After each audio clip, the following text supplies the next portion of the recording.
கிறிஸ்துவுக்குள் பிரியமான தேவனுடைய பிள்ளைகளே, இந்த நாளிலும் நாம் தியானிக்கும் தேவனுடைய வார்த்தை சங்கீதம் 138 அதனுடைய 7வது வசனம். நான் துன்பத்தின் நடுவில் நடந்தாலும் நீர் என்னை உயிர்ப்பிப்பீர் என்று தாவீது தன் உள்ளத்தின் ஆழத்திலிருந்து சொல்லுகிறதை நாம் பார்க்க முடியும்.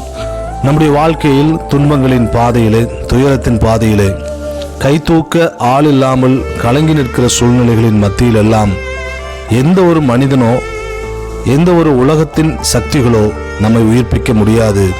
நம்மை கரம் நீட்டி தூக்கி எடுத்து நிறுத்த முடியாது. ஆனால் நம்மை நிலைநிறுத்தக்கூடிய ஒரே ஒரு நபர் நம்முடைய ஆண்டவராக இயேசு கிறிஸ்து மாத்திரமே.